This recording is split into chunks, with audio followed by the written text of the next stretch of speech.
Bonjour, je voudrais commencer par remercier les membres du jury pour leur lecture attentive et bienveillante de mon travail de recherche, et tout particulièrement Monsieur Franck Gâteau, mon directeur de recherche, pour son accompagnement cohérent, patient et toujours très pertinent au cours de ce travail de recherche de cette année.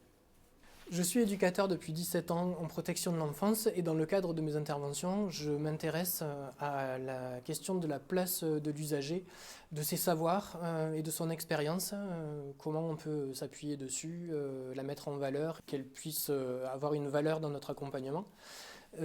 À ce titre-là, j'ai pu mener un travail de réflexion avec une collègue sur le développement du pouvoir d'agir et l'intérêt de s'appuyer sur des tiers-lieux pour l'accompagnement en protection de l'enfance. Sachant que depuis le début, je me pose la question aussi de l'articulation de ces questionnements avec la notion de contrainte, dans la mesure où nos interventions se passent toujours dans un cadre contraint, voilà, pour l'usager, mais également pour les professionnels. Par rapport à ce contexte, il me semblait intéressant de questionner la manière dont les personnes concernées, c'est-à-dire les professionnels et les personnes accompagnées en protection de l'enfance, pouvaient concevoir les mécanismes du changement. Puisque ce qu'on cherche en protection de l'enfance, c'est à changer les conditions d'accompagnement et d'éducation que rencontrent les enfants, afin d'écarter toute notion de danger et faire en sorte qu'il n'y ait plus besoin d'intervention éducative. S'agissant d'une recherche portant sur la compréhension de la perception des personnes concernées de ces questions-là, il m'a semblé judicieux de retenir une méthode quasi clinique basée sur des entretiens individuels et inscrite dans un paradigme phénoménologique. Dans un premier temps, l'état des lieux de la recherche m'a permis d'identifier plusieurs concepts particulièrement intéressants et pertinents pour cette recherche, et en priorité la communication engageante, l'engagement librement consenti et la posture d'auteur. Ma question de recherche s'intitule donc l'identification, le questionnement et la valorisation de l'engagement librement consenti comme clé de modification du comportement chez les personnes accompagnées et les professionnels en protection de l'enfance. La population retenue pour cette enquête sera constituée de 4 interlocuteurs, un directeur de maison d'enfants, 2 travailleurs sociaux et une personne accompagnée dans le cadre d'une intervention sociale. Les résultats de l'état des lieux de la recherche, qui constitue ma première enquête, permettent de définir l'utilité sociale de la recherche. Elle est définie en fait par différents éléments, à savoir le questionnement et l'amélioration du changement de comportement dans l'accompagnement social en protection de l'enfance, le questionnement et l'amélioration du niveau de connaissance de la communication engageante, le questionnement et l'amélioration des effets de la communication engageante dans l'accompagnement social en protection de l'enfance, et enfin le questionnement et l'amélioration de la prise en compte des savoirs de l'expérience en protection de l'enfance. Et toutes les recommandations qui seront liées à ce questionnement et cette recherche d'amélioration pour chacune des questions posées. Les principaux résultats de l'enquête numéro 2, qui consistait en l'interview d'un directeur de maison d'enfants, montrent l'importance accordée à la notion de changement de la part des professionnels pour pouvoir s'adapter au mieux aux besoins des usagers. Elle montre également qu'il y a une nécessité d'accorder une place au savoir, aux désirs et aux émotions des personnes accompagnées pour pouvoir s'adapter au mieux et leur permettre une évolution et des changements qui sont souhaitables dans le cadre de leur accompagnement. Elle montre dans un troisième temps que des éléments constitutifs de la communication engageante sont présents, notamment la posture d'auteur et le niveau d'identification de l'action par les personnes concernées. En revanche, elles mettent aussi en lumière quelque chose qui pourrait constituer un obstacle cognitif, à savoir le fait que la notion de changement de comportement peut sembler être perçue par les professionnels comme quelque chose qui viendra se heurter à leur éthique professionnelle, dans le sens où ils peuvent y percevoir des velléités de manipulation des personnes accompagnées, alors que leur conception de leur action est plutôt du côté d'une émancipation, d'une recherche d'émancipation des publics accompagnés. La troisième enquête m'a permis d'interviewer une éducatrice spécialisée en protection de l'enfance. Et il ressort de cet entretien que pour elle, la notion de changement de comportement n'est pas problématique, contrairement à ce qui était relevé lors de l'enquête numéro 2, dans la mesure en tout cas où elle concernerait autant les professionnels que les personnes accompagnées, voire même de manière prioritaire les professionnels, dans la mesure où pour elle, il est nécessaire pour les professionnels d'être dans cette démarche-là pour pouvoir accompagner correctement les personnes dont ils ont la charge. Il semble aussi que un point d'appui important à l'accompagnement et à la relation éducative se situe dans l'expérience des personnes accompagnées et dans leur savoir préexistant. À ce titre, cette professionnelle, dans sa pratique, multipliait les espaces et les occasions de faire se rencontrer les personnes accompagnées et les professionnels pour qu'il y ait un échange de savoir. Une limite qu'elle a pu mettre en lumière et qui ressort de cette enquête se situe dans la capacité à mobiliser les personnes après leur accompagnement, c'est-à-dire à pouvoir s'appuyer sur le savoir et l'expérience de personnes ayant été accompagnées au bénéfice de personnes en cours d'accompagnement. Il semble que du coup ressortent deux questionnements à l'issue de cet entretien, à savoir la capacité pour les professionnels à susciter des niveaux d'identification de l'action adaptés en direction des personnes accompagnées, et pour les personnes accompagnées à accepter de jouer le jeu de cette identification et de percevoir leur action avec des niveaux d'identification proposés par les professionnels. La quatrième enquête m'a permis de rencontrer une mère anciennement accompagnée dans le cadre d'une mesure judiciaire en protection de l'enfance. Elle a permis de mettre en lumière les difficultés rencontrées par cette personne dans une première phase d'accompagnement qui lui a laissé un sentiment de ne pas avoir été entendue, de ne pas avoir pu exprimer ses sentiments, ses émotions, et dans laquelle son savoir préexistant n'était pas pris en compte, voire même elle a pu vivre dans ce cadre-là un sentiment de trahison de la part des travailleurs sociaux. Tous ces éléments ont pu occasionner des difficultés et des obstacles cognitifs au changement, y compris dans sa manière de percevoir son histoire relationnelle, son histoire familiale, et de percevoir sa situation. Il apparaît dans ses propos qu'une deuxième phase d'accompagnement différente, laissant plus de place à son vécu, tenant compte de ses émotions, lui permettant de s'exprimer et donnant une place à son expérience et à ses savoirs de mère, a pu sensiblement faire évoluer cette situation et lui permettre de se projeter dans des changements possibles. Notamment à travers des séquences d'expériences et d'échanges de pair à pair ou entre professionnels et familles,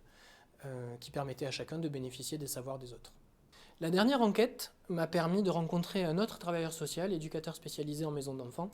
et dans ses propos, j'ai pu percevoir qu'il n'était pas convaincu par la notion de changement de comportement. Dans sa pratique, en revanche, il semble privilégier nettement une approche qu'on peut qualifier raisonnablement d'approche néo-socio-constructiviste, dans le sens où il prend en compte les émotions des personnes accompagnées, il cherche à les rassurer et à instaurer une relation de confiance avec eux, afin de pouvoir instaurer des changements dans leur situation, changements qu'il va plutôt rechercher du côté changement idéal que du côté changement de comportement. J'ai pu quand même percevoir que de nombreux précurseurs de la communication idéale étaient présents chez cette personne, notamment dans l'idée qu'il est nécessaire de permettre à la personne accompagnée d'adopter une posture d'auteur, et que le sentiment de liberté est quelque chose d'important dans sa pratique, même si il semble juger que cet élément est quelque chose d'ambivalent, à la fois nécessaire pour permettre à la personne de s'engager dans l'accompagnement social, et risqué dans la mesure où la personne peut également s'appuyer sur cette liberté pour mettre des freins à l'accompagnement réalisé par le professionnel. Il me semble que ressort ici une confusion entre la notion de liberté et la notion de sentiment de liberté, notion de sentiment de liberté qui semble primer dans les théories de communication engageante. La synthèse et l'analyse des résultats de ces différentes enquêtes montrent que la protection de l'enfance peut constituer une sorte de cas limite par rapport à la communication engageante, dans le sens où l'essentiel de l'accompagnement social se situe dans des cadres contraints et peut faire naître, alors qu'on attend des professionnels qui puissent créer une relation de confiance propice au changement, peut faire naître chez les personnes accompagnées des obstacles cognitifs par le ressenti d'émotions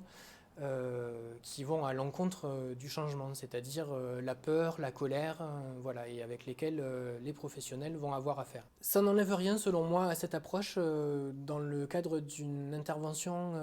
multiréférentielle en protection de l'enfance qui permettent à chacun de s'engager dans une communication systémique et en favorisant la posture d'auteur. D'autant plus qu'il me semble qu'il peut y avoir une approche de cette communication engageante consciente qui permette une émancipation alors que d'autres approches qui se développent actuellement dans les politiques publiques telles que les nudges sont selon moi à l'inverse, vont dans la direction opposée en termes d'émancipation des publics.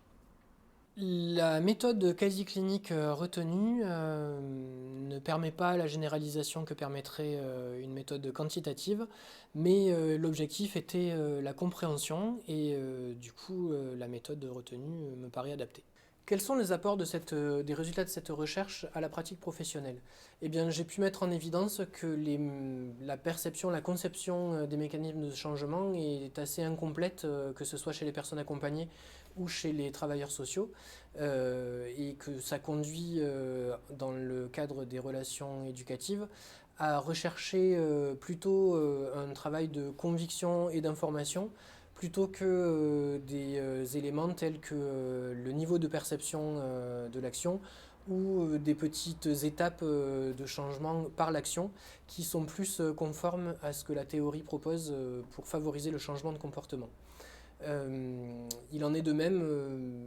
dans cette perception incomplète sur le niveau d'importance de l'émotion qui traverse les personnes concernées pour favoriser un changement. En effet, la théorie montre que ça peut provoquer des obstacles cognitifs si les émotions ne sont pas prises en compte. Et on peut montrer à travers cette recherche que c'est le cas, elles ne sont pas suffisamment prises en compte. Enfin, la posture d'auteur et le statut de l'erreur peuvent poser question, dans le sens où la posture d'auteur n'est pas suffisamment investie alors qu'elle est primordiale pour obtenir un changement de comportement, et l'erreur n'est pas encore une base de travail, elle n'a pas encore ce statut-là, alors que la théorie, toutes les théories, notamment néo-socio-constructivistes, montrent qu'il faut accorder un statut particulier à l'erreur comme base de travail pour pouvoir avancer. En revanche, j'ai pu aussi mettre en évidence qu'un certain nombre d'éléments étaient présents dans le discours qui sont conformes à ce que la théorie autour du changement de comportement propose et prévoit, mais ne sont pas identifiés correctement par les professionnels ou par les personnes accompagnées. Ainsi, j'ai pu formuler plusieurs recommandations dont je vais vous parler par la suite. Mais d'ores et déjà, je pense qu'il est intéressant de pouvoir envisager des instances de travail où les émotions